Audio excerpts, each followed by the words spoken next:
Shalom. This week's Sedra is Sedra Balak. Viruses are the bane of the internet. Once thought to be a solved problem, they are very much alive and causing more and more issues for people.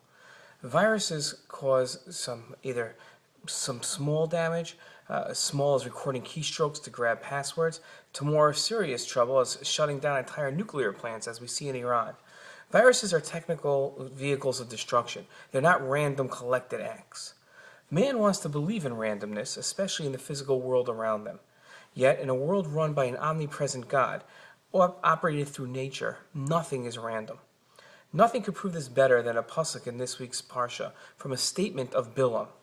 Bilam was a Gentile prophet. Yes, there are Gentile prophets, who was hired by King Balak to curse the Jewish people.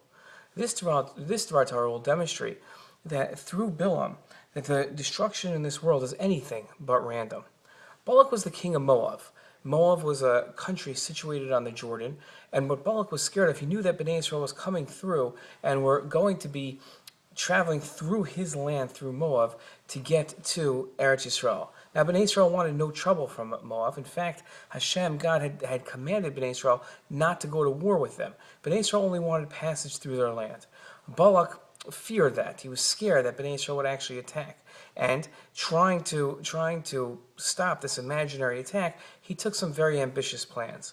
Balak knew he couldn't win a war with Bnei Israel. Straight out war, Bnei Israel had vanquished the Egyptian army, which was the greatest superpower in the world at the time. So instead, he decided to take a more metaphysical approach. He hired this Gentile prophet, Bilam, and told Bilam to go and curse the Jewish people. And he said, they're too powerful for me. I can't wage war against them. So what I want you to do is I want you to go, and I know you have God's ear, you have these mystical powers, I want you to go off and curse Bnei Israel. Well, Hashem told Bilam he's not allowed to curse Bnei Israel, and Bilam does bargain, negotiates for a high salary, but in the end of the day, he tells Balak the king, I can't do this. Balak was furious. What's with all the shenanigans of the negotiations over a price if in the end of the day you can't even do this service of cursing Bnei Israel? It's in this line, this response, that this Gentile prophet Bilam gives to King Balak as to why he can't curse Bnei Israel, that we learn so much about this world. And I want to quote for you. I apologize for reading, but I want to quote. And he says, how can I curse those whom God does not curse? And how can I invoke wrath if the Lord has not been angered? Primitive thought places power in blessings and cursings of individuals. Simpletons think that individuals, just by offering incantations, can affect the future of other people. Well, that's not really true. As Bilam teaches Balak, that nothing could be further from the truth. Blessing comes to those who merit it, and challenges and burdens come to those who don't.